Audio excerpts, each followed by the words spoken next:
Agradecerles también que la mayoría ha hecho la lección asincrónica que les había montado, que espero que lo hayan disfrutado. Siempre intento de que, pues, aunque lleven contenido, que sean de alguna manera, pues, por lo menos una buena forma de pasar el tiempo y aprender, haciéndolo activo con las preguntas y demás. Entonces, habíamos abordado la década de los años 70, algunas de las cosas que quería pues repasar no, ni siquiera retomar, pero nada más recordarnos que en los 70 se da un gran empuje, se podría decir, hacia lo que es el grabado y por ende hasta la fecha el grabado o la estampa en nuestro país es súper importante. Es una de las formas más practicadas, se podría decir, y trabajadas y experimentadas también en la escuela, pero también a nivel, pues, en lo que es la Casa del Artista y en diferentes espacios, pues se trabaja mucho el grabado en nuestro país, pero eso es una iniciativa que se verdaderamente impulsa desde la década de los 70 con el CreaGraph, que permite gran experimentación en lo que es la estampa. Entonces, súper importante eso y que también, de cierto modo, podemos decir que apoya a la generación de un público coleccionista en nuestro país, ¿verdad? Porque pues al ser obras en serie, entonces permite que no sean tan costosas y que la gente que estaba interesada en la producción artística podría incursionar en ese coleccionismo, tener sobre sus paredes obras de arte creadas por pues nuestros artistas nacionales. Entonces, sumamente importante el CreaGraph y bueno, lo que aporta eso en dirección a lo que es la estampa. Ejemplo de una de las obras que muchos habían comentado durante la lección, que estuve revisando los mini respuestas que dieron y a muchos les llamó la atención esta obra de Ana Griselda Haim. Y bueno, también dentro de la lección habíamos abordado ese inicio de un arte conceptual en nuestro país que se da, se puede decir, pues no con mucho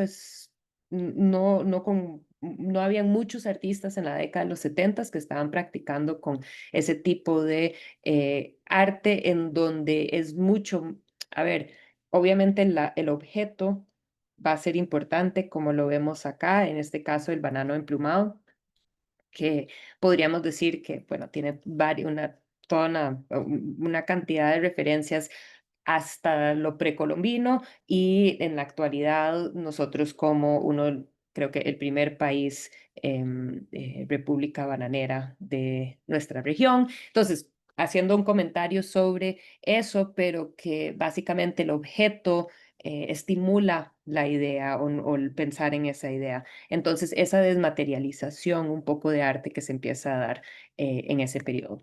Em, entonces, también importante señalar, también quería recordarles cómo en la década de los 80 vamos a ver la creación de agrupaciones artísticas y que artistas sienten o perciben en ese momento la necesidad de agruparse para sentir que tenían más apoyo, tal vez, y que se podrían, pues, apoyar entre sí, por ejemplo, con sesiones de crítica, como lo fue el caso de Cofradía, que se reunían y se criticaban la obra, invitaban a otra gente, hablaban sobre arte, ¿verdad? Y tener estas sesiones que podrían, y me imagino que muchas veces se convertían en catarsis, ¿verdad? Pero esa necesidad em, de generar esos lazos afectivos entre artistas precisamente para apoyar sus búsquedas.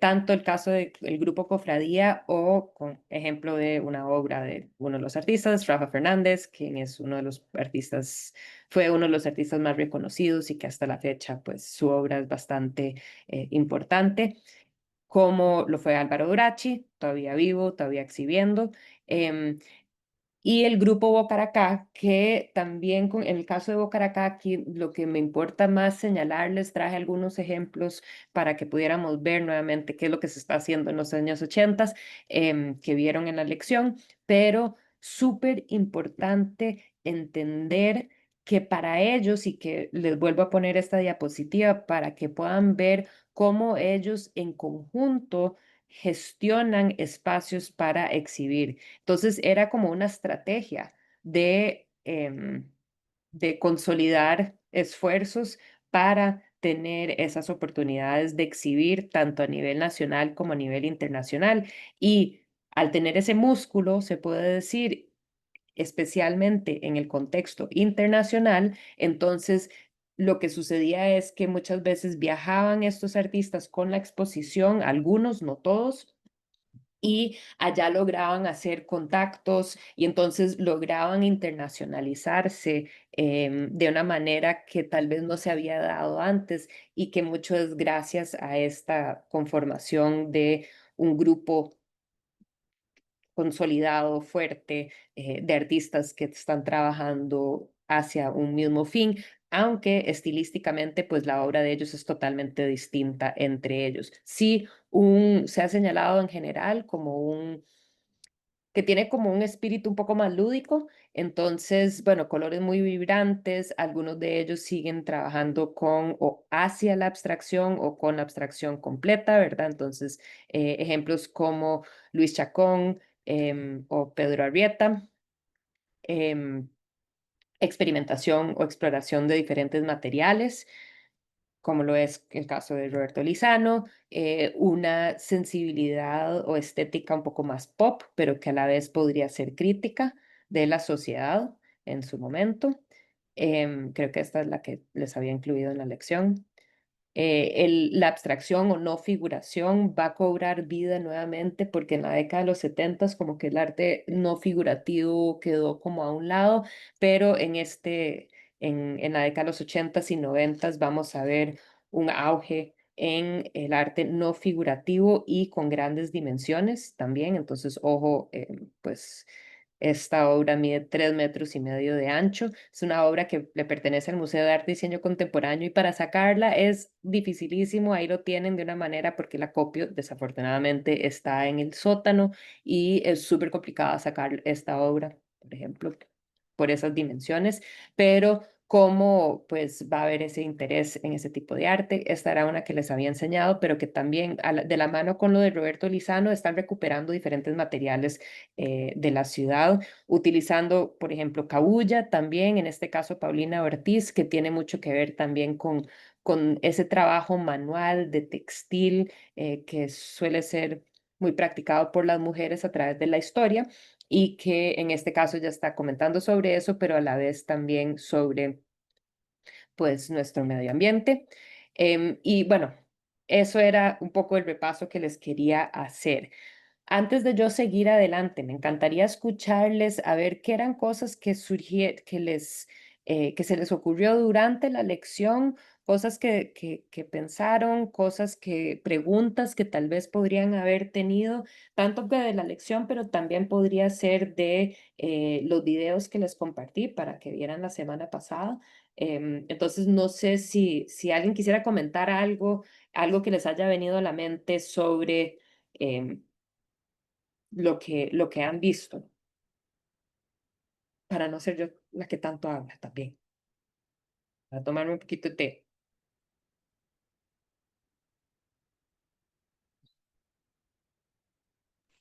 A mí me llama la atención tal vez cómo hay muchísima más variedad de técnica, porque hasta ahora, todavía hasta la segunda vanguardia, veíamos mucho pintura, escultura, que sí es cierto que hay un cambio importante como del estilo académico, pero aún así creo que los materiales se mantienen y de repente aquí como que todo cambia.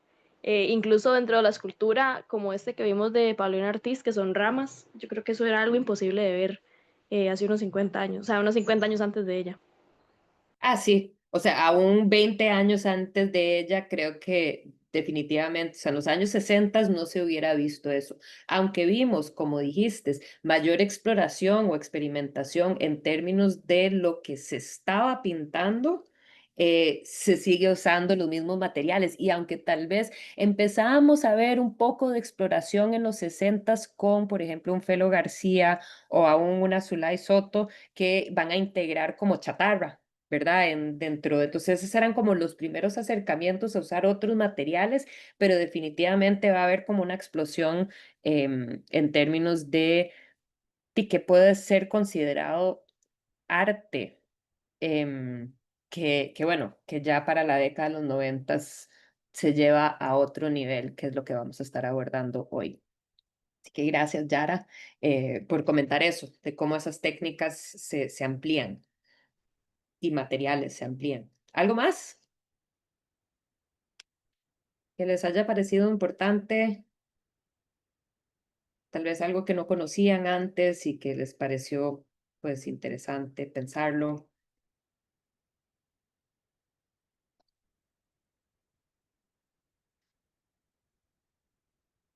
Ok, bueno. Cualquier cosa, porfa, ustedes saben que a mí me encanta que ustedes se integren a las conversaciones. Muchas veces yo me pongo toda feliz y apasionada hablando de estas cosas, estas obras y demás, por lo que no siempre me callo para darles el espacio, pero por favor, siempre sepan hoy, que es la última clase, que pueden interrumpir, pueden hablar. Em, entonces, creo que es importante señalar nuevamente el tema de cómo se están agrupando estos artistas eh, para apoyarse y que tal vez, pues, lo que es interesante considerar es cómo ese apoyo fue una que se sintió que hacía falta y que lleva eventualmente a que se funde el Museo de Arte y Diseño Contemporáneo en 1994. Entonces, súper importante la creación de este museo. em, y lo que sucede es, bueno, importante señalar que es de arte y diseño, entonces también hay que contemplar que a través de su historia ha tenido importantes exposiciones que abordan el diseño. A veces el diseño vernáculo puede ser arquitectura, entonces han tenido un poco de todo en relación a diseño, pero en relación al arte, pues definitivamente se sintió la necesidad de tener una entidad que apoyara la creación artística actual, ¿verdad? Pero también dentro del contexto latinoamericano más general. Entonces, hay algo que es súper interesante que se da al puro inicio de la creación de este museo. Entonces, aquí pueden ver, esta es una instalación, o sea, una foto de instalación, una vista de instalación de la exposición Ante América y que, bueno, ustedes tuvieron la oportunidad de conocer el espacio, un espacio riquísimo para exhibir arte contemporáneo, tiene unas paredes súper grandes, ¿verdad? Entonces, excelente espacio, pero también un espacio difícil de poder llenar. Esta exposición que se llevó a cabo al inicio de la creación de este museo fue curado por Gerardo Mosquera, quien es un crítico de arte sumamente importante de Cuba, sumamente importante a nivel pues latinoamericano, ¿verdad? De la región, y que lo que sucedió fue que hubo una exposición, ojo el título, Ante América, ¿verdad? Y que era uno de los primeros esfuerzos fuera de o dentro de Latinoamérica, fuera de estos grandes espacios hegemónicos que buscaban representar lo que estaban haciendo los artistas en la actualidad en las Américas, ¿verdad? Pero lo que sucedió fue que durante la conferencia de prensa que hubo, alguien cuestionó o señaló el hecho, o bueno, quedó bastante evidente que no hubo ningún centroamericano en la exposición. Entonces le preguntaron a Gerardo Mosquera, hey, ¿qué pasó? Porque no hay ningún centroamericano en la expo. Y él señaló el hecho de que, pues, porque es demasiado difícil encontrar información de lo que está pasando en la actualidad en el mundo de arte de estos países. No se publica, no se montan exposiciones tanto, o sea, no hay tanto esfuerzo. Hay que tener muy presente que los otros países en Centroamérica pues están saliendo de procesos revolucionarios y de dictadura, ¿verdad? Entonces, pues la situación en esos países también muy compleja y que lo que se dan cuenta los líderes de este espacio, entre ellos Virginia Pérez Ratón, Vicky Pérez Ratón, fue que, bueno, hay necesidad de un espacio que verdaderamente impulse el arte creado a nivel centroamericano, ¿verdad? Entonces, lo importante del Museo de Arte y Diseño Contemporáneo es precisamente que es un espacio que se dedica principalmente a apoyar, fomentar el arte creado en esta región. Entonces, no es solo arte costarricense que se da. Y de vez en cuando uno puede hasta que ver obras que son de artistas más allá de lo centroamericano, pero importante ese vínculo que se va formando dentro de la región centroamericana y que a veces también hasta que integra el Caribe.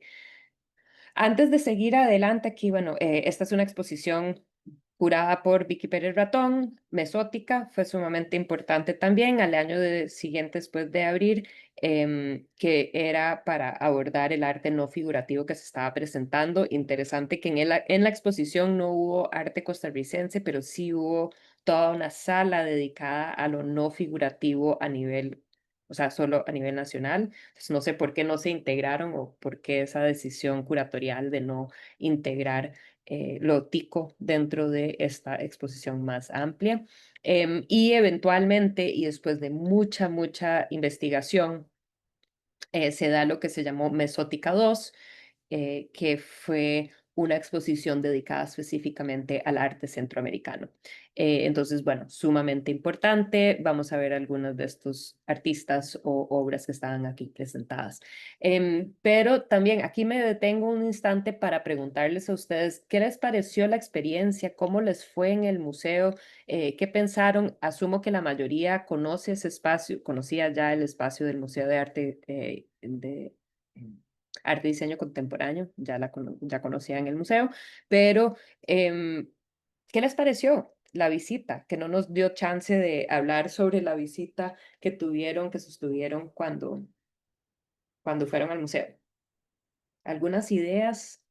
Sé que fue hace ya casi un mes, exactamente, un mes, pero ¿qué se les viene a la mente ahora que les pregunto un mes después? O sea, ¿qué ideas les surgen sobre ese espacio? Cosas que parecen interesantes o importantes, curiosos, cosas que quisieran criticar. Tengo aquí 27 personas protectadas. Sí, gracias Raquel por aviar. Profe, yo no había ido antes, o sea, era mi primera vez y siempre, digamos, sí había pasado por el frente y todo, pero me sorprendió que es bastante grande. No sé por qué yo tenía una idea de que era un espacio más pequeño y mientras íbamos pasando de sala en sala, yo decía como, ¿cómo? Todavía no se termina.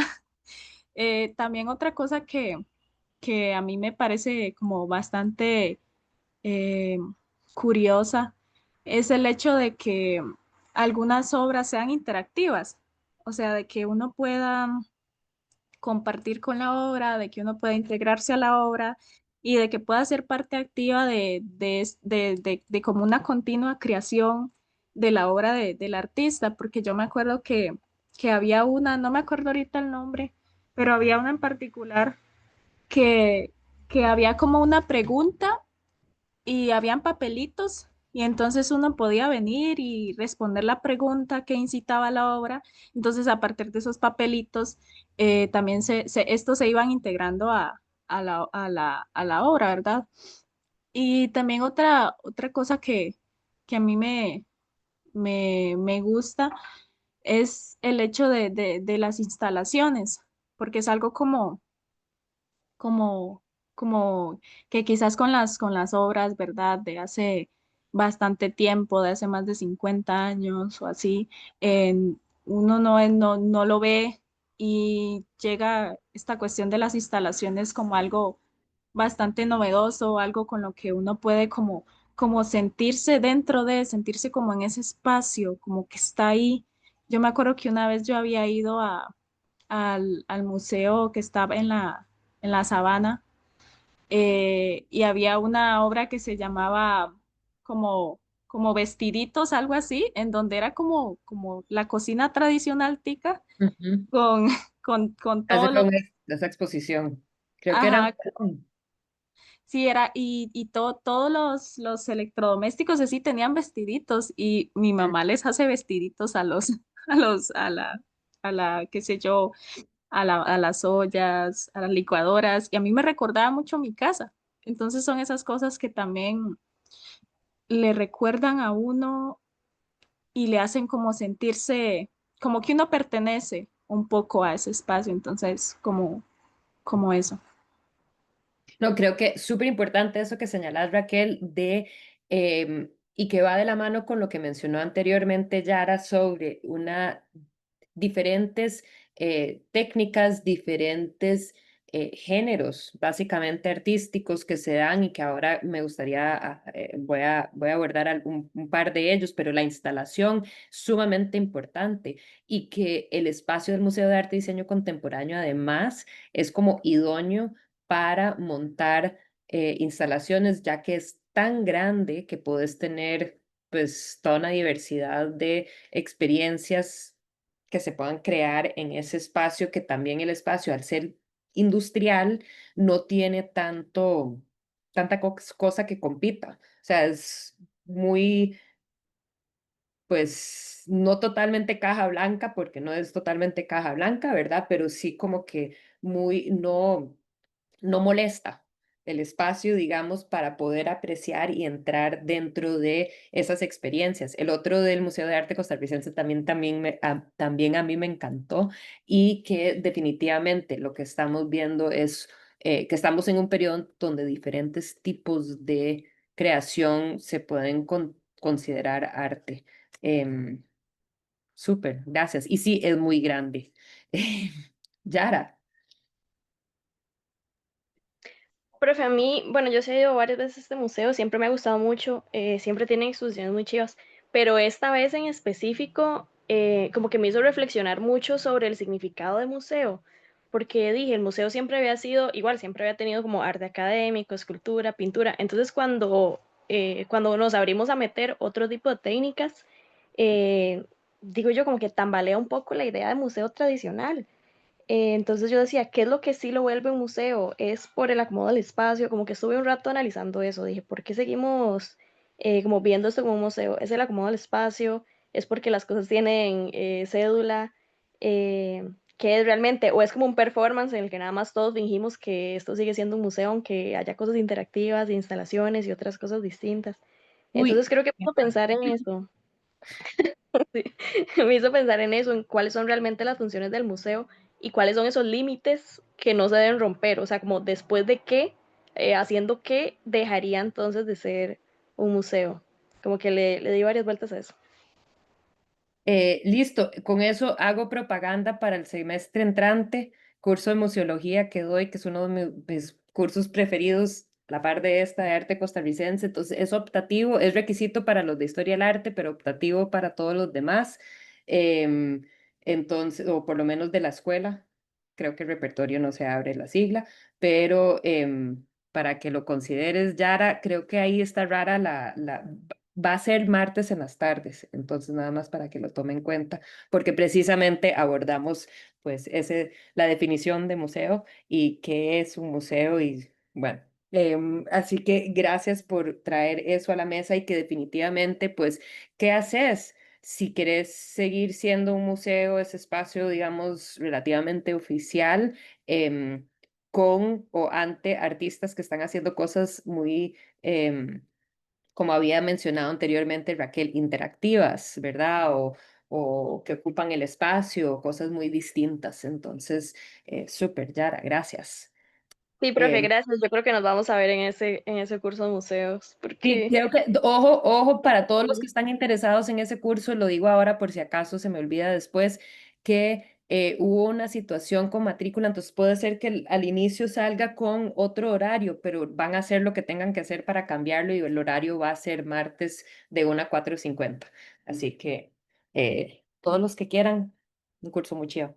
Em, Listo, ¿alguien más sobre el Museo de Arte y Diseño Contemporáneo?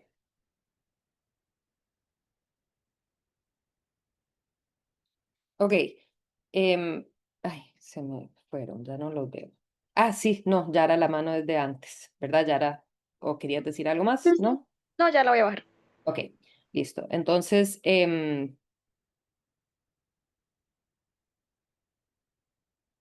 Ámbar, sí, adelante. Sí, profe, bueno, yo también ya había ido varias veces a ese museo, me encanta, pero creo que para esta expo, no sé, me hubiera parecido bastante interesante que hubieran integrado también el espacio del tanque que está afuera. Ajá. Creo que hubiera sido bastante interesante, más que todo como todo este tipo de piezas como la que una que tenían colgando, piezas que se pueden sentir como un poco más personales en un espacio como ese. En general, toda la expo me encantó, pero sí me hubiera parecido interesante que también hubieran integrado Que dejaran el ese espacio. espacio. Ujú.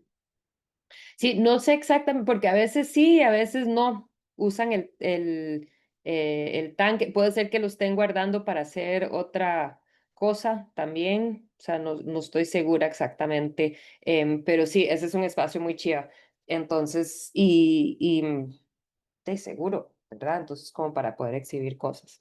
Y lo bueno es que ese fue un espacio pues, relativamente hace poco habilitaron el espacio del tanque, ¿verdad? La pila de melaza sí desde hace décadas ya se estaba usando, pero el tanque es como solo, bueno, antes de pandemia, pero no mucho, ¿verdad? Entonces es un espacio chiva que han habilitado para la creación o para estas propuestas artísticas. Ok, entonces, importante señalarles la creación del Museo de Arte y Diseño Contemporáneo y cómo el tener, y es que creo que esto es importante como que hacer, pueden ser cosas como obvias que voy a decir, pero que siendo muchos de ustedes artistas y aún para los que no son artistas, considerar o contemplar qué tan importante es tener un espacio tan chiva para exhibir.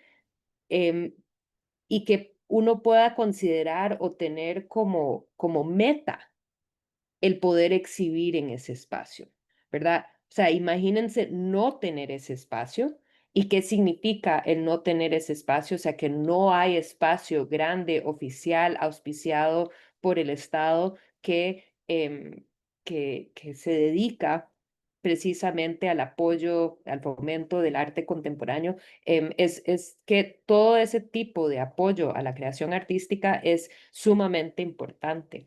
Y claro, se puede criticar. Actualmente creo que está haciendo, hay un nuevo equipo que está súper y que estoy muy emocionada por el camino que está llevando ahorita. Ha sido una institución que definitivamente ha tenido sus altibajos, pero bueno, el punto es qué tan importantes son estas instituciones y qué tan importante es asegurar que sigan existiendo estas instituciones. Entonces, pues para que todos ustedes lo tengan presente, que hay que siempre estar luchando, siempre se tienen que dar las luchas para que se mantengan, porque claro que a cada rato se vienen con sus inventos de querer fusionar museos, que por qué necesitamos un museo de arte costarricense y un museo de arte y diseño contemporáneo. Son instituciones con misiones muy distintas, ¿verdad? Entonces, la importancia de que sigan existiendo estos espacios y que sigamos apoyando estos espacios con nuestra visitación, con nuestro apoyo, con estar ahí. Em, eh, Vicky Pérez Ratón, tal vez sintiéndose un poco frustrada por estar en el espacio público, o sea, como una entidad estatal, eventualmente llega a abrir su propia fundación y pues se podría considerar museo ya que tiene colección y hace todas las funciones de museo, aunque a ellos no les gusta llamarse museo.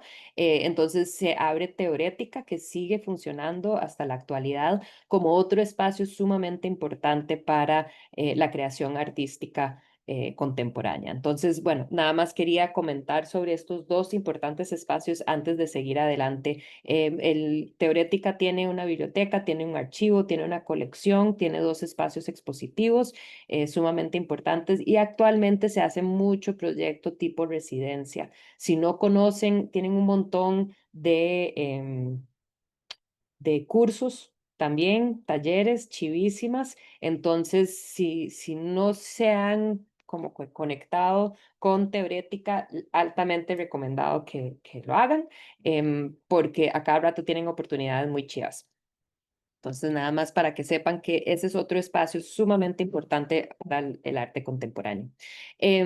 Ok, entonces, lo que quería comentarles es un poco los diferentes tipos algunos artistas y tipos de obras, y claro, aquí no voy a ser de ninguna manera exhaustiva, pero creo que quería empezar, antes de darles un pequeño receso, abordar lo que es la instalación. Entonces podemos considerar tanto la instalación como el ensamblaje, que les voy a enseñar también objetos de ese tipo, que pues son obras que traspasan las fronteras de lo que normalmente consideramos arte, porque en muchas ocasiones, pues hay objetos creados, como es el caso acá de Maricel Jiménez, el retablo de la corte de Carlos Jiménez, em, en donde tenés pues una construcción, ambas obras esta también de Maricel Jiménez, son cosas que tal vez integran objetos encontrados con algo creado por la artista. Aquí otra vista de ese retablo. Ahorita vamos a abordarlo un poquito más, pero sí quería señalar otros tipos de instalación que podríamos considerar. Aquí esto es en la pila de la Melaza, que es parte del Museo de Arte y Diseño Contemporáneo. La foto no le hace ninguna justicia a esta obra, pero aquí Otto Apuy, quien había sido parte del grupo Cofradía en los años 80, pintor, eh, dibujante, pero también hace instalación, trabaja en mosaico y hace estas instalaciones también. En este caso, esta instalación era específicamente para hablar sobre las quemas o los incendios forestales que se dan mucho todos los años, básicamente en Guanacaste.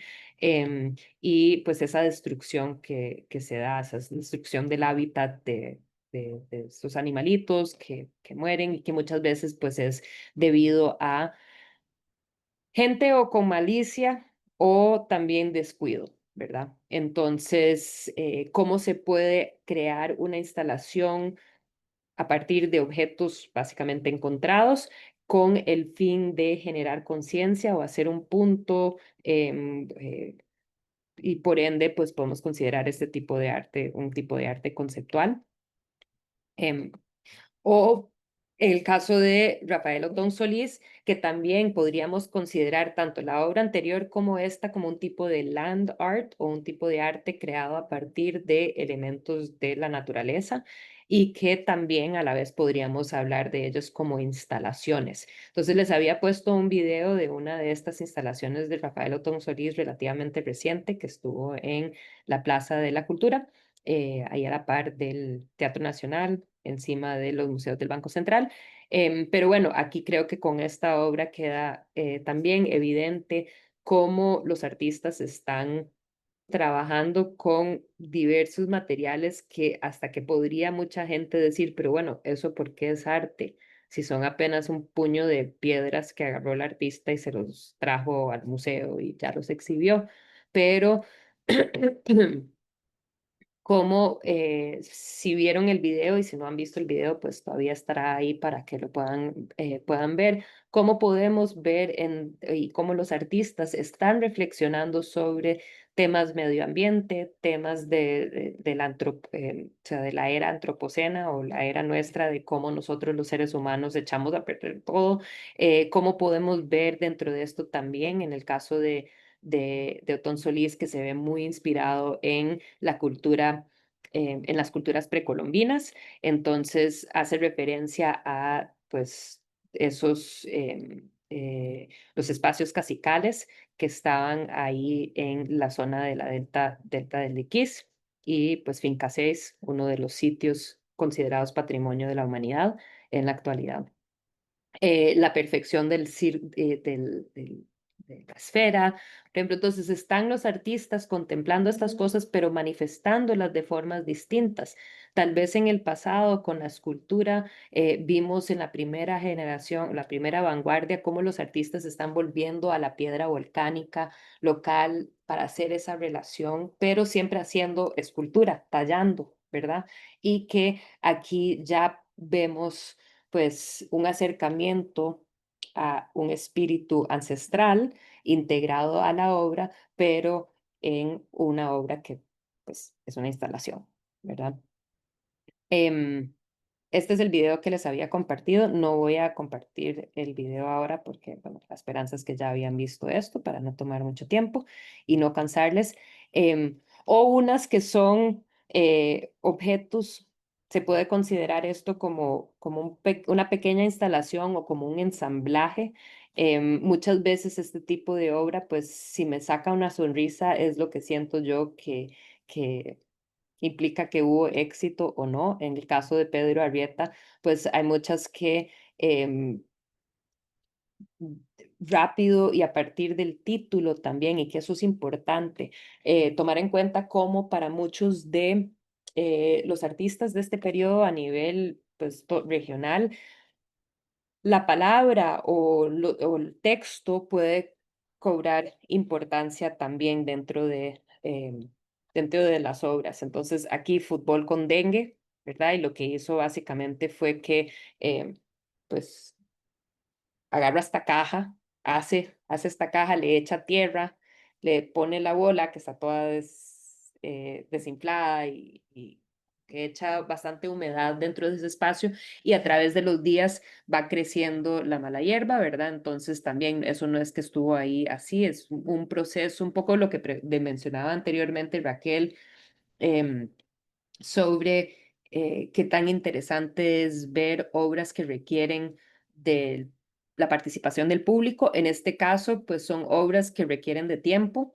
para que se terminen de dar. Entonces, en este caso, se requería el tiempo para que creciera esa hierba ahí y se integrara a la obra.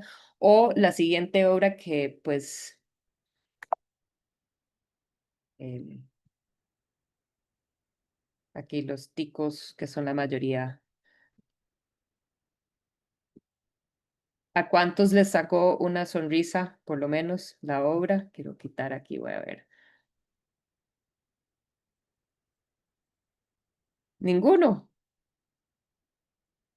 Ahí Yara, gracias. Elis, Bravida, Abigail,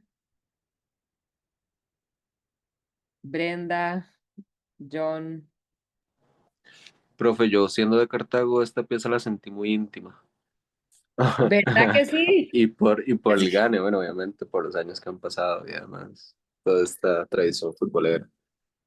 Claro, es que uno quisiera pensar que somos más que eso, ¿verdad? Y que somos personas que nos preocupan los venados con la blanca y que estamos conscientes de que, qué sé yo, el Teatro Nacional es símbolo patrio y, bueno, el árbol de Guanacaste, que la mayoría de la gente cree que es un matapalo, un Guanacaste y no, ¿verdad? Y entonces todos los símbolos patrios no los conocemos tan bien, pero todo esto que estamos viendo acá sí, ¿verdad? La negrita, el fútbol, el guaro. Entonces, pues igual es algo súper sencillo, ¿verdad? Y que mucha gente dice, "Ey, pero ¿dónde está? O podría decir, ¿a dónde está el arte si aquí el artista no ha hecho nada?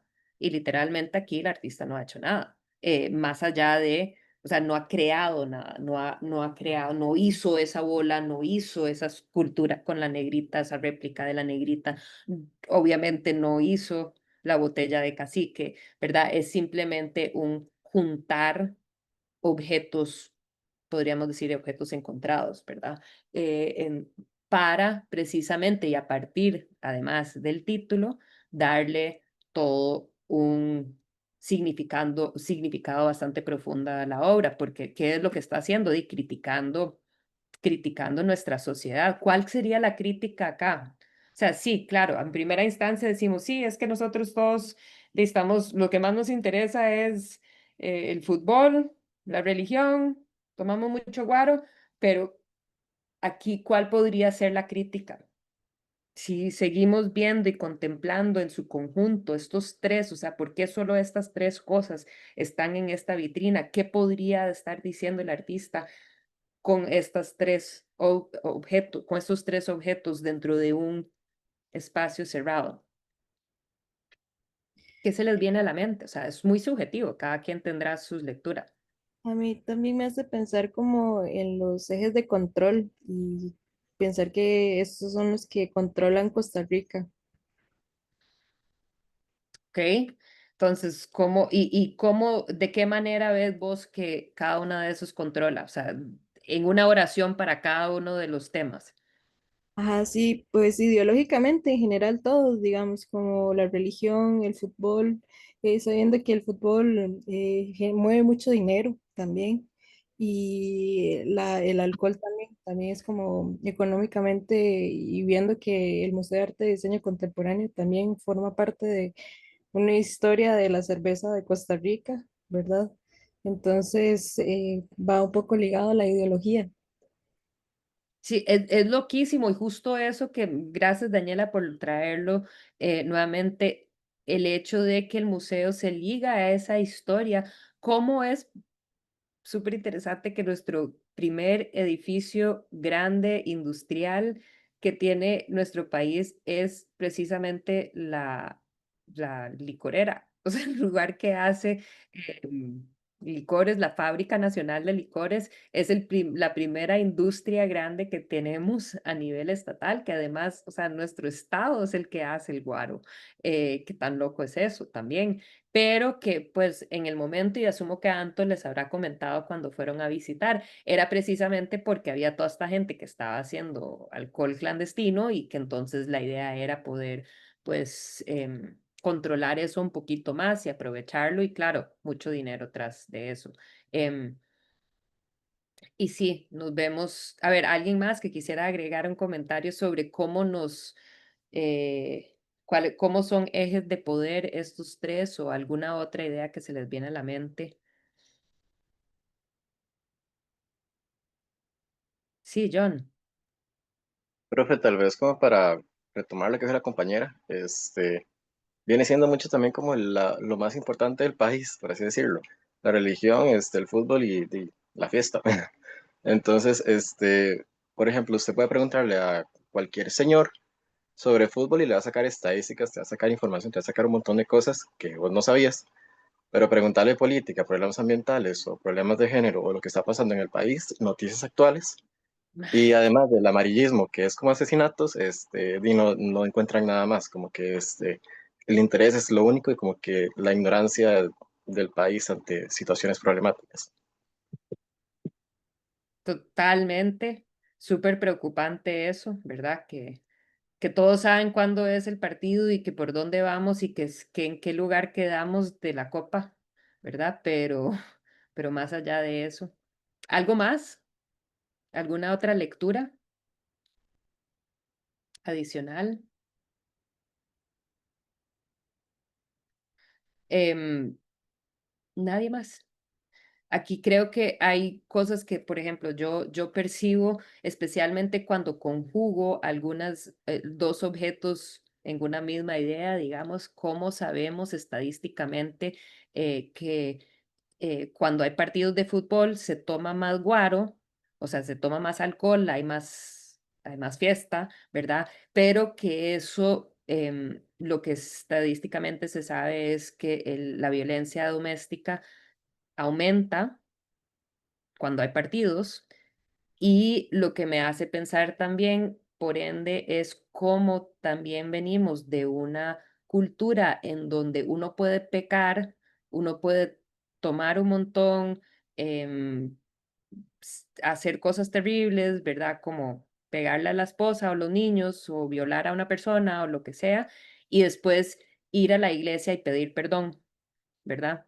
Y cómo pues nuestra sociedad se ha visto, creo que en Latinoamérica en general, se ve muy influenciado por eso, porque de cierto modo no hay repercusiones por nuestras malas acciones, siempre y cuando buscamos el perdón, buscamos tratar de ser mejores personas, vamos a la iglesia, entonces hay algunas cosas que se podrían considerar que definitivamente, pues al conjugar estos objetos, son críticas que pueden ser, como les digo, muy subjetivas. Cada quien pensará lo que va a pensar en relación a estos objetos conjuntos. Ok, hemos estado conectados una hora, entonces voy a dar aquí breve, una breve pausa por Entonces, veníamos hablando de lo contemporáneo, veníamos hablando de las instalaciones y diferentes técnicas, por ejemplo, que se crearon nuevas formas de comunicar ideas que, pues, a las cuales se dedicaban los artistas.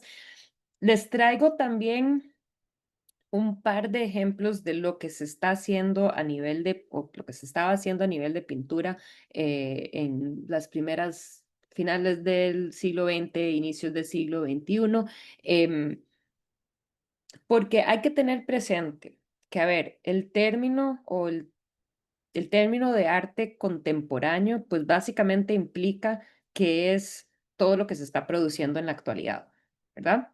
Y obviamente va a haber muchos pintores todavía, y yo no estoy abordando todo ese montón de artistas que siguen produciendo en la actualidad y que hay muchísima producción artística por dicha, gracias al hecho de que tenemos esos espacios de divulgación, de promoción, de apoyo al artista.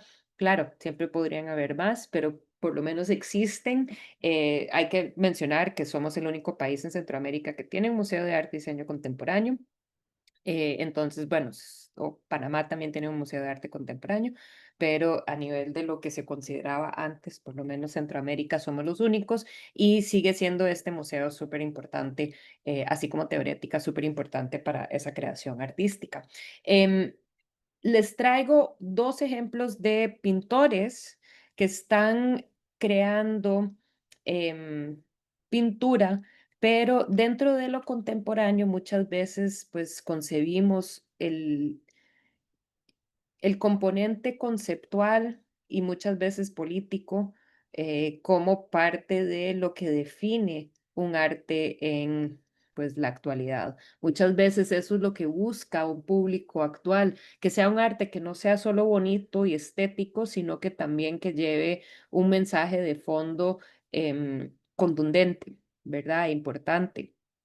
Entonces, pues Joaquín Rodríguez del Paso tuvo una prolífica producción artística, tanto como pintor, así como también hacía ensamblajes, instalaciones y demás. Pero les traje solo esta obra de él para abordar eso, o sea, abordar este tema de cómo los artistas siempre van a seguir habiendo pintores y cómo los pintores, pues en algunos casos van a estar haciendo ese mismo tipo de comentario social profundo a través de la pintura. Entonces, he estado hablando mucho y de cierto modo a propósito para que ustedes pudieran observar la imagen en pantalla. Y les pregunto, ¿qué se les viene a la mente? ¿Qué creen que está diciendo el artista? ¿Qué podría estar tratando de comunicar? ¿Cuáles son las cosas que te sorprendieron o que les llamaron la atención?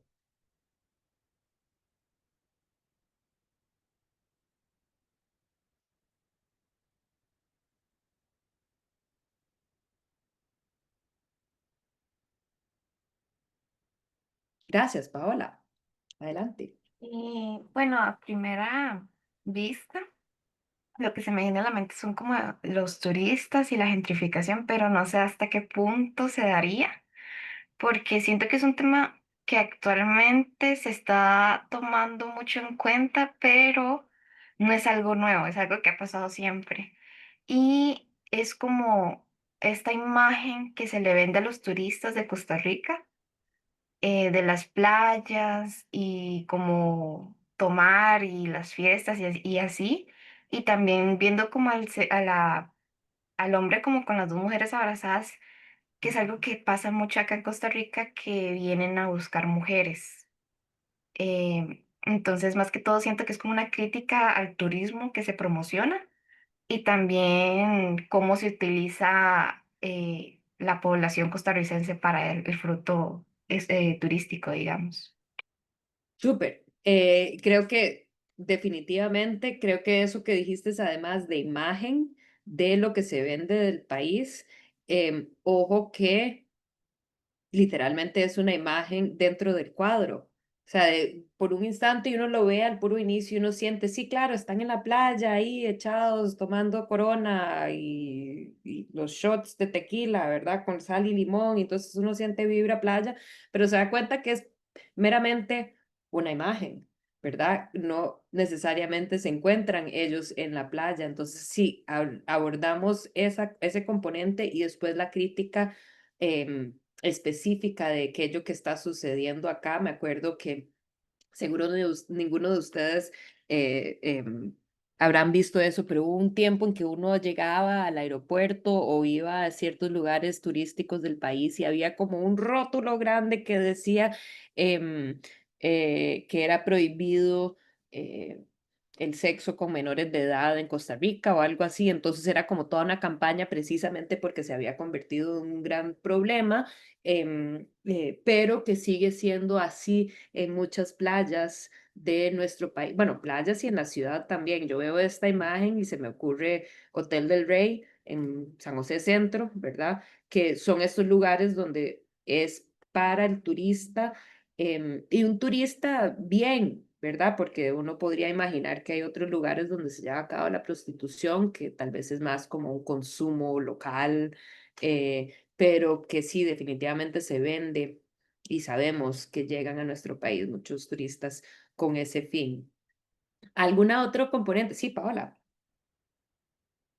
Sí que con respecto a eso de la prostitución me recordó una experiencia que tuve en Jacó, que fui Ujú. con mi hermana, mis dos hermanas, y estamos buscando un hotel porque fuimos como para pasar el día.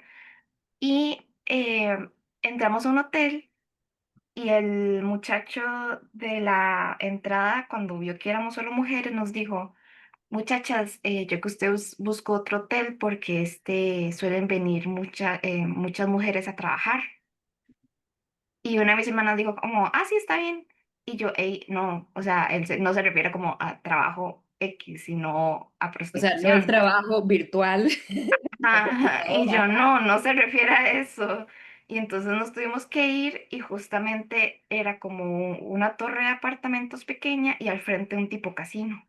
Ujú. Y cuando llegamos le contamos a mis papás y ellos son como, sí, de hecho una vez nosotros fuimos a conocer un hotel, a mi papá se lo llevaron aparte y le ofrecieron un catálogo de mujeres.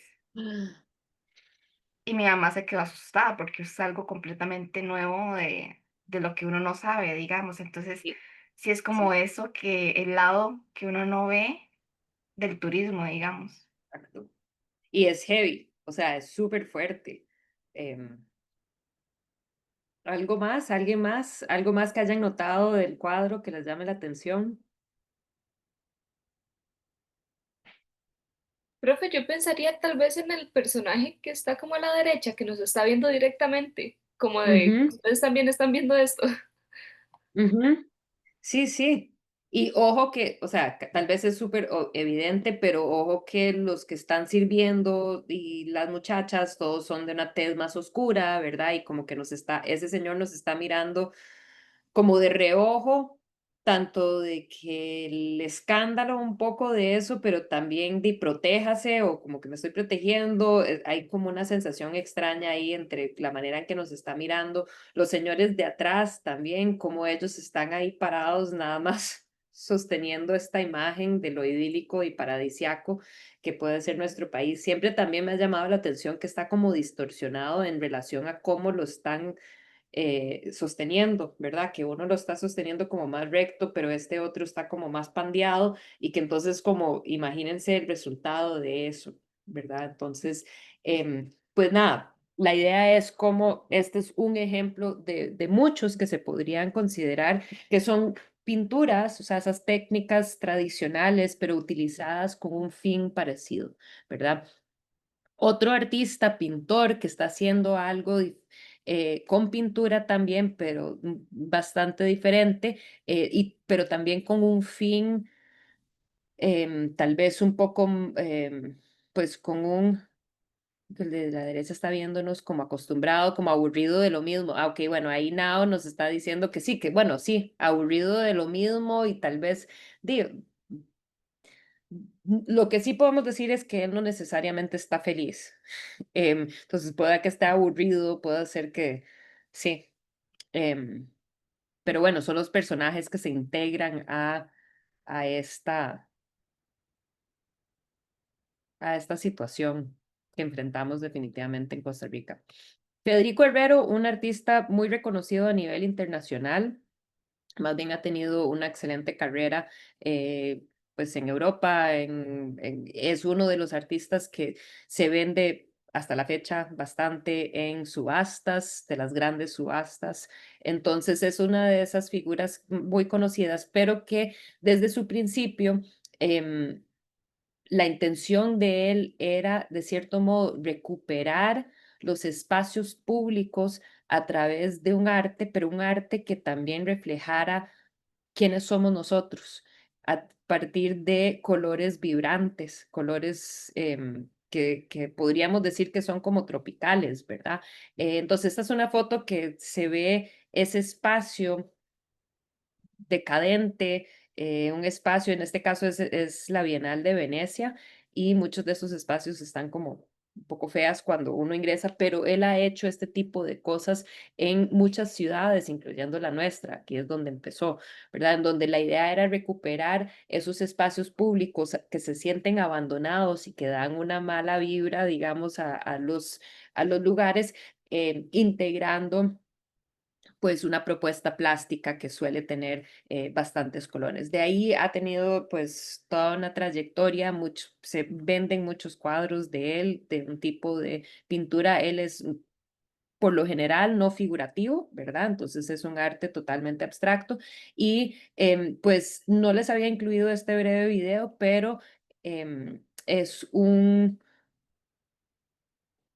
mini video que podrán tener en el PDF si quieren cuando verlo después, pero que lo traje principalmente para llamarle la atención a que la próxima vez que vayan al Museo de Arte y Diseño Contemporáneo miren hacia arriba cuando van al baño, porque ahí hay una obra de Federico Herrero precisamente con eso mismo, o sea, este tipo de apropiarse de los espacios públicos con una propuesta colorida, alegre y demás. Em, Quiero hablar ahora sobre un par de artistas más, incluyendo artistas que hacen tipo instalación o tipo creación de objetos o también artistas que van a poner, literalmente ponerse su arte. Entonces, Priscila Monge es una artista que surge en la década de los noventas y que ha tenido una trayectoria también a nivel internacional bastante importante. Y este fue una obra que ella hizo en una residencia en Europa, donde hace este tipo de overol y después también hace unos pantalones que están hechas a partir de toallas sanitarias cosidas. Y ella lo que hizo fue que se lo pone.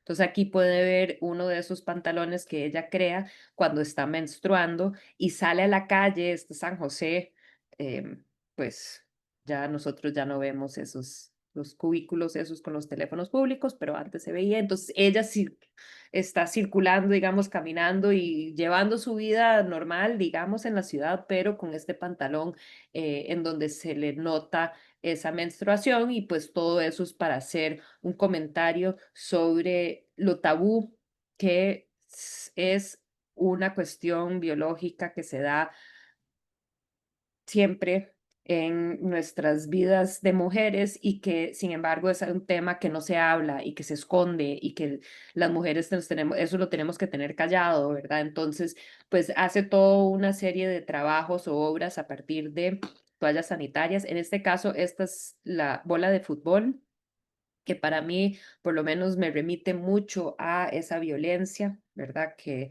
suele tener el fútbol y especialmente violencia de género que se da durante los partidos de fútbol y que, bueno, me remite a esa violencia. Pero esta es una de las más impactantes, una obra relativamente temprana también del 2001.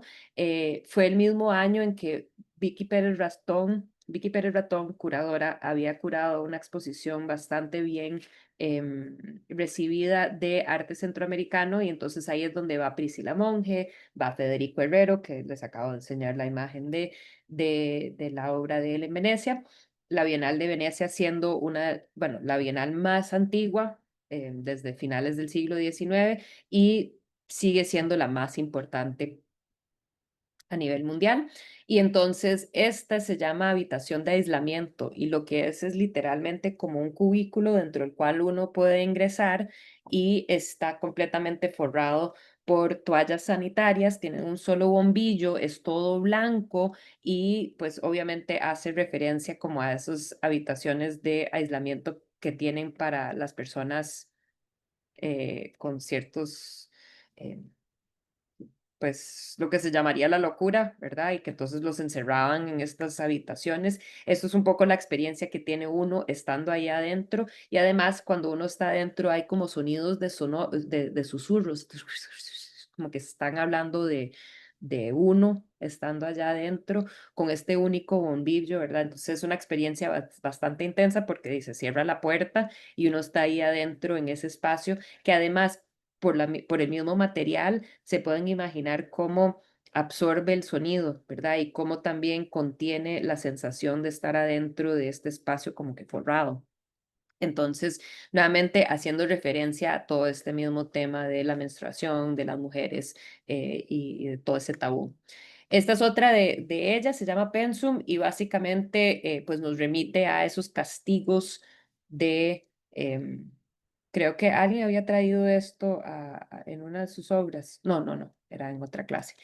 Pero bueno, ese castigo que existía antes, por lo menos que lo ponían a uno, no voy a pegar el chicle debajo de mi escritorio, no voy a pegar el chicle debajo de mi escritorio, esas cosas, no voy a jalar el pelo de las chicas, etcétera. Entonces, aquí traje unos, no debo recordar, no debo esconderme en el closet, no debo creer en los héroes, no debo perder la cordura, no debo dejar que papá me toque, no debo acostarme con críticos de arte, no debo ser minimalista, no debo prostituirme, no debo dormir. Entonces, todas esas cosas que pues pasan por la mente.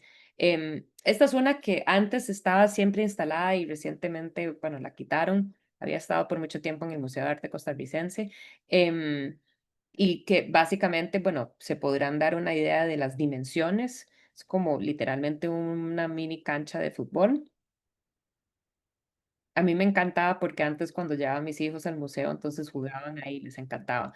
Pero nuevamente es como una instalación que hace referencia que a partir de estos objetos integrados dentro de la obra, el artista está haciendo un comentario más profundo. Entonces no sé qué se les viene a la mente a ustedes cuando ven esto. ¿Qué se les ocurre?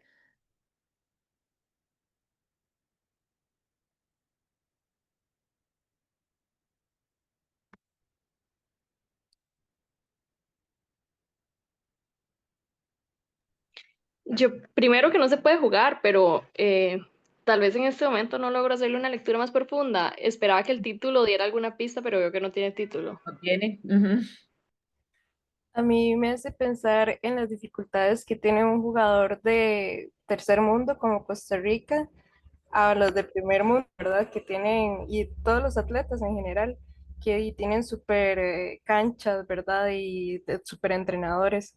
En cambio Mm, acá nosotros como que tenemos todas esas dificultades de infraestructura y personas que den como el seguimiento, ¿verdad? Entonces como que estamos en una desventaja.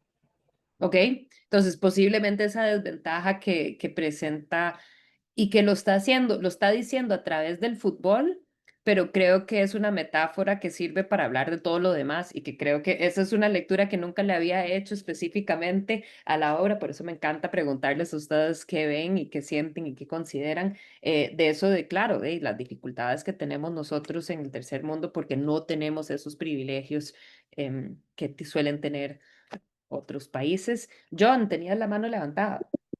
Sí, es que no sé qué tan bien, digamos, era lectura, pero yo lo veo como una alfombra, parece como una alfombra y como algo abajo, como que están tapando algo con fútbol. Ok, Entonces, súper. sí. Sí, sí, que hay como, ¿cómo es que se dicen? Como los muertos que están en el closet o algo así, como que algo que estamos escondiendo y que estamos tapando con fútbol. Ok, súper. Que claro, cuando uno ve lo ve en primera instancia, tal vez lo que remite es el paisaje costarricense con todas esas montañas y colinas y demás, pero lo que hace sentir es precisamente que sí, hay algo debajo que estamos tapando, que estamos usando el fútbol para taparlo. Me encanta esa lectura. ¿Alguien más?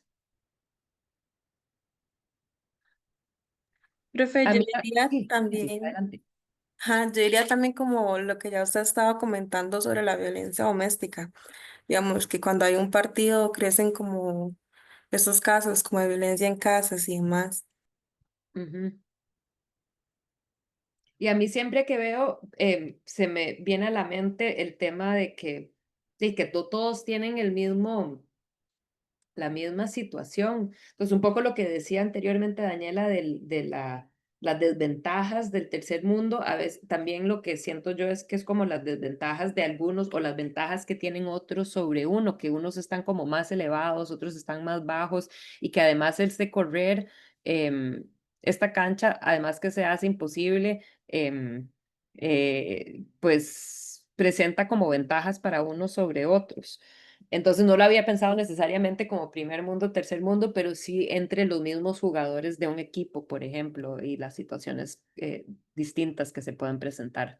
Esta es otra que a mí me encanta y que entonces la voy a dejar aquí también. Me encantaría escuchar sus análisis sobre esta. Se llama Virgen de Jabón y bueno, lo comento principalmente para aclararles que es literalmente una escultura. Ojo que estamos hablando de tamaño real, o sea, ya mide 1,60 m, hecha de jabón azul, o sea, el jabón que se usa para lavar la ropa. ¿Qué se les viene a la mente? Con, en esta conjunción de una virgen y la imagen de, o sea, y el haberla hecho a partir de jabón. Profe, Amá, ajá. quizá un poco como ese concepto que la gente se lava las manos cuando va a la iglesia. Como que ya me lavé mis pecados y ya lo dije, ¿verdad? Y ya no pasó Sí, nada. sí, exacto. Entonces, esa es como una de las lecturas. Ya todo bien. El padre me dijo que tenía que echarme X cantidad de rezos y voy a estar bien, ¿verdad? Entonces, es el lavarse las manos. ¿Qué más?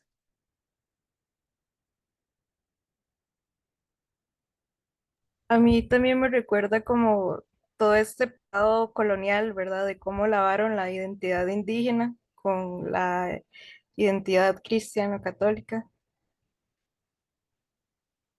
Y es que yo veo esto y todo eso de lavar, tanto lavarse los pecados, lavar esa identidad, como que siento, al ver el hecho de este material, lo que me remite es estar en la pila restregando la ropa, ¿verdad? Y tratando, yo pensando en tratando de sacar toda la tierra a las medias de mis hijos, ¿verdad? Pero que entonces que es muy sinestético, de cierto modo. El mismo material del cual está hecho nos remite a la acción, ¿verdad? Y que esa acción, entonces pensamos en todas las cosas que uno busca lavar, sean los pecados, sean esos pasados, el pasado que nos han lavado.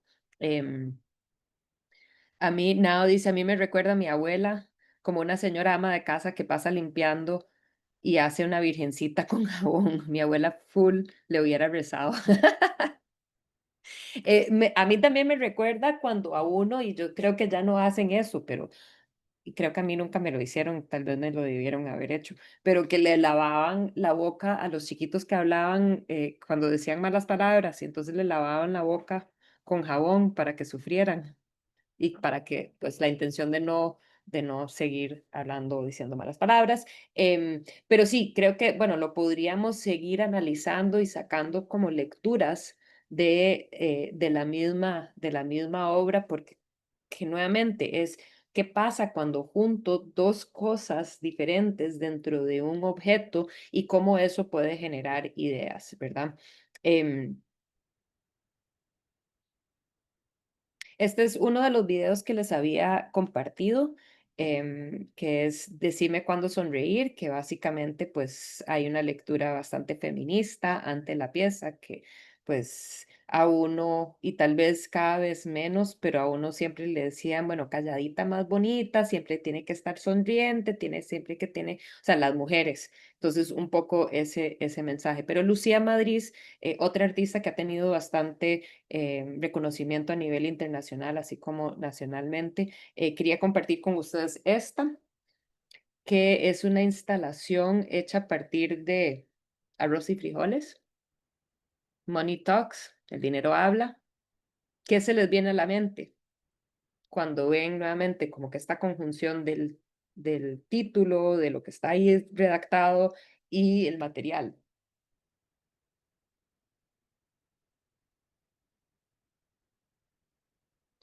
No tiene que ser algo así súper profundo, nada más como que ideas que puedan surgir. Sí, John. Profe, yo es que vi el video y se veía como Ajá. a una mujer como con ropa de mucama barriendo todo esto. Sí. En- ¿Les había compartido ese video o no? sí, bueno, yo Ah, lo vi en mediación. en mediación, estaba ahí. Ah, pero ¿será que les compartí el que no era? Quería compartir. Y les compartí este, el de decime cuándo sonreír. Sí, también estaba ahí. Ah, ok. Ah, bueno, súper. Pensé que no les había compartido este. Pero bueno, qué dicha. Sí, está el componente de la mucama que está barriendo esto. Sí, entonces, no sé, cómo que me recordó, bueno, además de arroz y frijoles, que es como lo que tradicionalmente se come en Latinoamérica, y Money Talks es como barrer toda esa identidad por favorecer a otra, a la élite, digamos. Ajá. Y barrer así como de esa identidad. Yo inevitablemente veo esto y claro, como decís, interesantemente, yo creo que ningún otro país latinoamericano come arroz y frijoles como comemos nosotros. Nosotros los ticos comemos arroz y frijoles, es que como acabo de estar en Panamá y tal, ahí no comen tanto, comen, pero no comen como nosotros. Desayunamos, almorzamos, cenamos con arroz y frijoles, pero lo que se me viene a mí a la mente siempre es que es la base de la canasta básica tica, ¿verdad? Entonces, lo que se considera de lo más de las clases más bajas de nuestro país, lo que deberían de poder acceder y que pues habla aquí en relación al dinero y cómo el dinero habla. Paola. Algo que también me puso a pensar es como la frase de la plata habla, digamos, y el hecho de que una mucama se ponga a limpiarlo, que es como que la ponen a limpiar algo que para muchos es muy importante y tan, digamos, que no se puede comprar tan fácil para muchas personas, que es algo necesario, que lo alimenta a uno y es como una bolsa de arroz y frijoles alimenta bastante.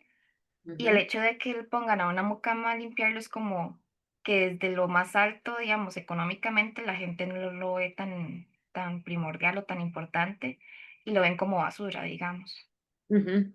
Sí, porque el acto de ella barrerlo hace pensar que lo que va a hacer es barrerlo y desecharlo. Y votarlo, sí, Exacto. correcto. Mientras que para muchos es la base de el sustento cotidiano. Em, ok, otra. Now. No, no, Now habías comentado ahorita, ¿verdad? ¿Tenías Sí, algo? pero Ah, no. quería decir algo Ah, también, ok, perfecto. Adelante. tal vez No sabía como si era de antes. otra interpretación. em, a mí me recuerda mucho como, por ejemplo, bueno, por lo menos en Japón, eh, antes les pagaban con arroz, no se usaba la moneda. Y básicamente llegó un momento en el que el gobierno, digamos, empezó a como usar ya como dinero, ¿verdad? Y ya no pagaban con arroz. Entonces ahí es cuando realmente empieza como una economía, porque, ¿verdad? Usted tiene como plata y usted la va gastando. En cambio, el arroz como que, ¿verdad? Dura un poquito más y usted la va como consumiendo, pero no es lo que usted quiera, sino pues para comer.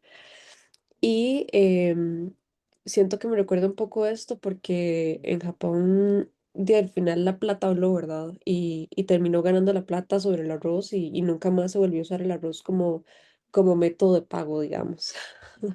Y siento que ese es un poco, incluso como el hecho de que lo abrieran, es como el arroz ya no vale tanto como la plata, como la plata vale más y el arroz se puede conseguir con plata, entonces igual como que se minimiza eso a que la plata vale más que el arroz, no sé, creo que está un poco como rebuscado, pero no sé, eso fue lo que yo No, pensé. pero creo que de uno, el punto es que todo es subjetivo, todo puede, y que ese es el pensamiento crítico ahí puesto en práctica, porque es algo que usted aplica de su conocimiento para que esta obra tenga sentido y que pueda ser considerado y que tú tomes el tiempo para considerarlo y pensar qué es lo que podría estar diciendo el artista. Pero con eso dicho, el comentario lo que me hizo pensar es como que, mae, claro, uno dice, qué terrible, les pagaron con arroz y entonces no tienen la libertad de decidir qué hacer con su pago.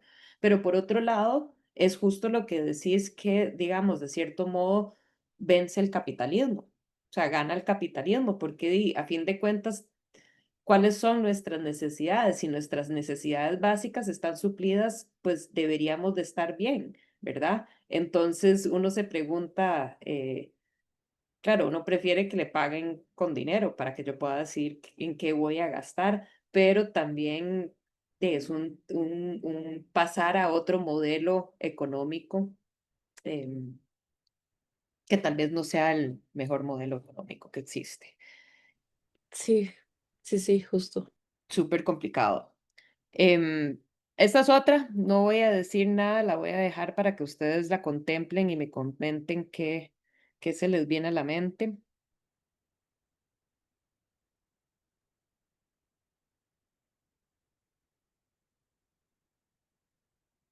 Este es el artista Oscar Figueroa que eh, suele abordar muchas veces temas que tienen que ver con la agricultura y el tech.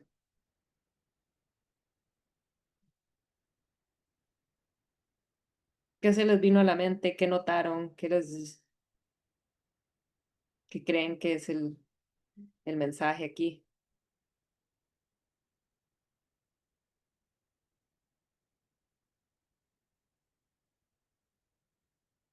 Tal vez es muy obvio, no sé.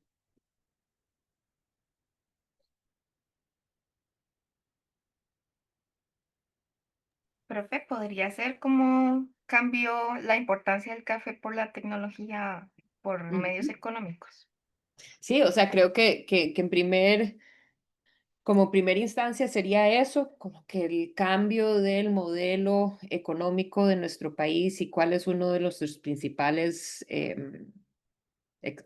nuestras principales exportaciones. Se puede decir que en el caso nuestro ahora es la tecnología, producimos un montón de piezas para computadoras y ese tipo de cosas, pero también a mí por lo menos me remite a todos los call centers, todos los, digamos, toda la tecnología, todos los servicios que se brindan desde Costa Rica para el mundo, que se relacionan a cuestiones de la tecnología, ¿verdad?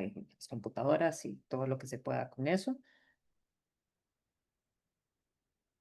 ¿Vieron algo más? ¿Consideraron algo más?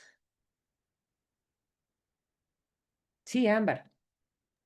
Profe, no sé por qué a mí me remite también un poco a la identidad del país, más que todo igual relacionado al café, digamos, que es algo muy, muy tico también, que, no sé, se vuelve en algo ya incluso como genérico en el momento en el que vivimos, porque ya eso ni siquiera es como, o sea, se ve como parte de la historia y de la identidad, pero ya todo el mundo vende todo y ya todo es de todos.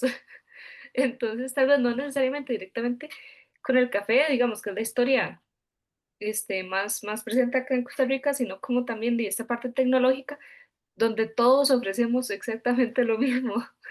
Entonces, es un mercado sin sentido. Sí, un poco homogeneizado, ¿verdad? Sí, Como que el producto ya puede ser de acá, puede ser de donde sea lo que se esté ofreciendo. ¿Algo más? ¿Alguien notó el título?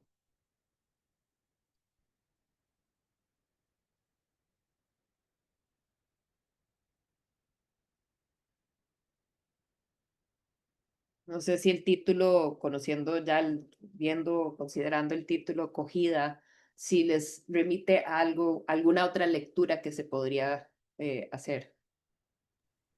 No sé, yo creo que nada más, digamos, lo que puedo como relacionar es como que tal vez hoy en día puede como tener más valor como esta parte de la tecnología que recoger café, entonces prefieren como la tecnología al café, como ¿Ok? que el mercado es más como importante esa parte.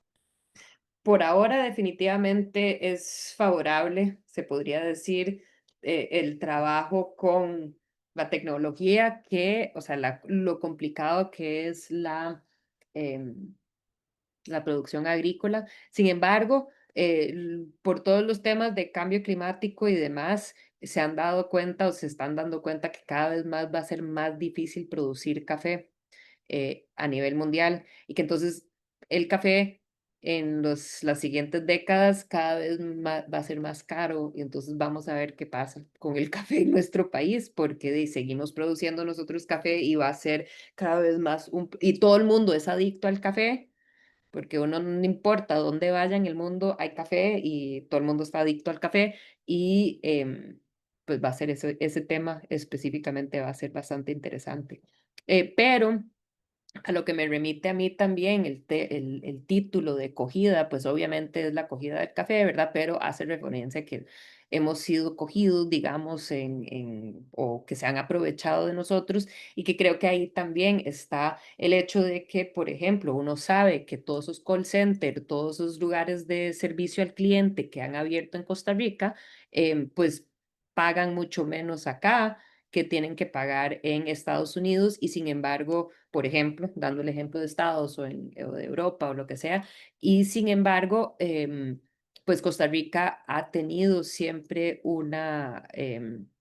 digamos, si lo que estamos exportando son servicios, una de las cosas que Costa Rica se ha destacado en la región es por la alta escolaridad o la buena educación de la gente, ¿verdad? Entonces, tenemos gente muy educada, muy capaz en poder proveer esos servicios y sin embargo nos están pagando, por ejemplo, menos de la mitad de lo que se pagaría un salario mínimo en Estados Unidos, ¿verdad? Entonces, la acogida. ¿Verdad?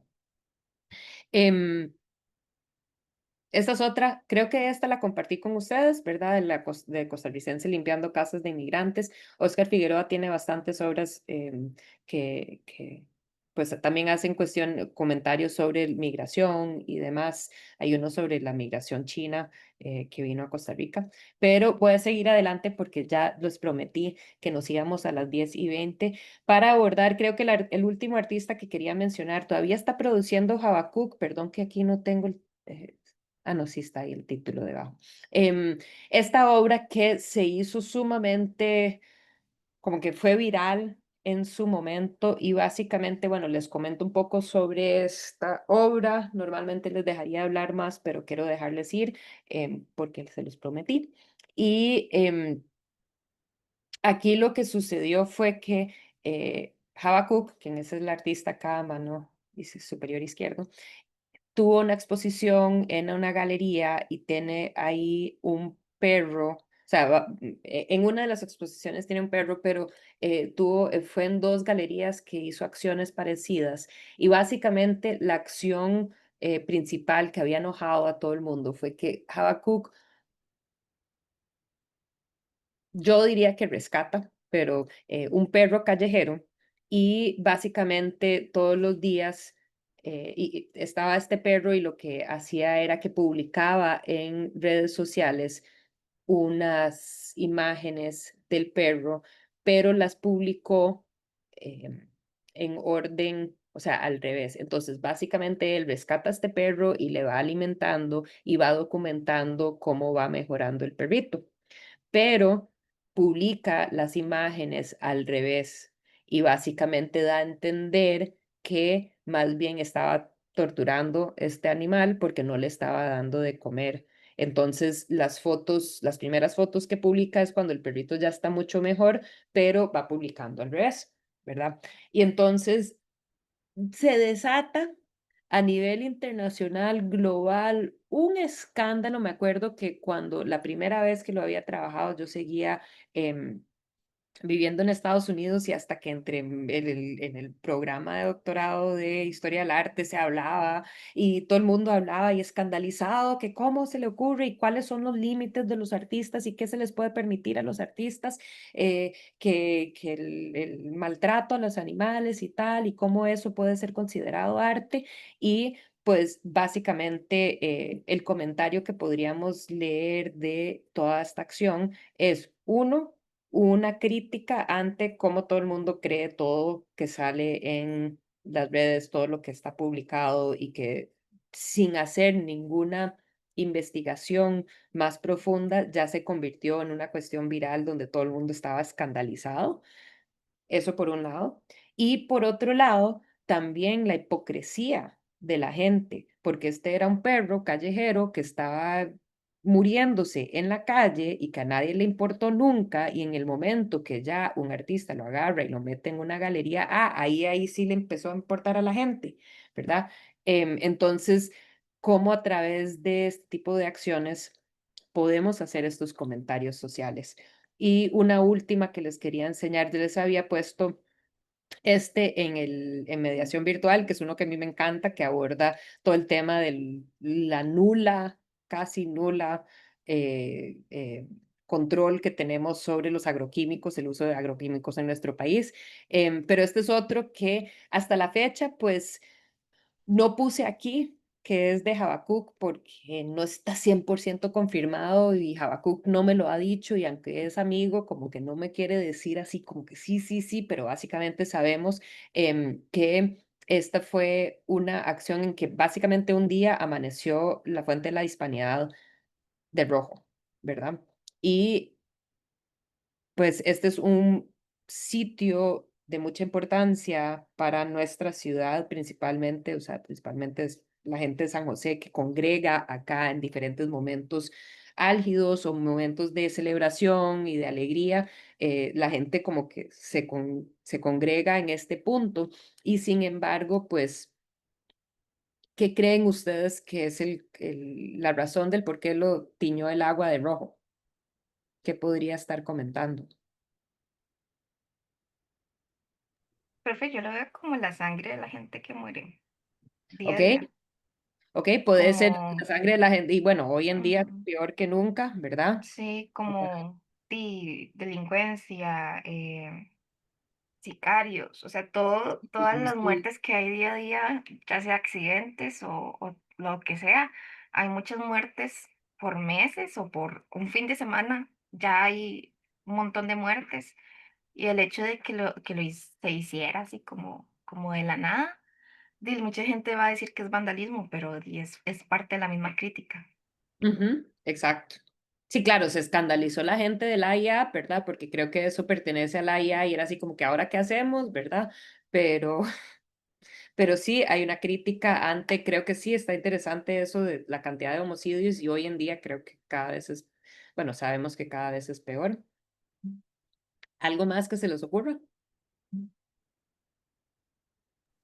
Tal vez Sí, a mí me recuerda al tema que mencionamos hace un rato sobre que las demandas de abuso doméstico cuando hay partidos de fútbol aumentan, porque los partidos de fútbol se suelen ir a celebrar a la Hispanidad. Ajá, bueno, también, sí. Ay, sí, yo me acuerdo cuando en el mundial, cuando la vez en el mundial que nos fue relativamente bien, todo el mundo iba y se hacía el escándalo ahí, era la celebración y la fiesta, pero claro, en ese punto de fiesta, ¿cómo puede, o sea, ahí es donde se hace el comentario? ¿Algo más? Profe, para mí es Ujú, como un ataque y una crítica directa a esta identidad que se ha ido formando en los últimos años sobre el pura vida y el Costa Rica pura vida, ¿no? Y que se suele como publicitar mucho desde el exterior, digamos, del país para generar turismo, para generar esta imagen de un Costa Rica feliz, de un Costa Rica en donde no suceden tantas cosas malas y sobre todo porque toma como punto, ¿verdad?, el espacio, un espacio muy representativo para la sociedad civil y donde se suelen hacer muchas cosas que van a aludir, ¿verdad?, a esta identidad nacional. Entonces, el hecho, ¿verdad?, simbólico de que nos haga pensar en que es sangre, ¿verdad?, o que haga alusión a la sangre, para mí critica profundamente esta idea nacionalista, sobre maquillar, digamos, una situación crítica que hay en el país que remite no solo a criminalidad, sino a otro tipo de delitos, a otro tipo de situaciones que son graves y que muchas veces se nos olvidan o por estar pensando, ¿no? Como en, bueno, sí, el fútbol o, bueno, no, sí, el gallo pinto, o cosas así que también son importantes porque forman parte de algo cultural, pero al mismo tiempo puede de alguna manera llegar a eclipsar algunas cuestiones incómodas que a la gente quizás no le gusta tanto hablar porque quieren mejor pensar en el pura vida. Y es Ujú. para mí como que hace una crítica muy fuerte a estas bases. Súper, chicos. Em, y a mí también, de último, nada más para comentar, considerando que se llama Fuente de la Hispanidad, a mí me remite también al genocidio que solemos no hablar del caso de que básicamente más del 96% de nuestra población indígena dentro del primer siglo de presencia de los españoles fue decimada, ¿verdad? O sea, muere. Entonces creo que también habla de todas esas cosas que ustedes han mencionado. Em, Listo, chicos, son exactamente 2 horas desde que nos conectamos, así que quería darles a ustedes todos las gracias. Gracias por estar siempre en las presentaciones, en las visitas a los museos. Gracias por estar en clase. Espero que hayan disfrutado. Disculpen que haya sido un poco atropellado el fin de semestre, pero nada, agradecerles. Y pues tienen una semana para terminar el trabajo, entonces cualquier cosa, si me necesitan, que quieren pasar, algunos ya me han pasado sus borradores o selecciones de obras, con gusto me lo pueden pasar aún para recibir retroalimentación antes de entregar la versión final. Y nada, eso sería, libres. Espero que la pasen bien, un poco de receso que tienen y cuídense mucho.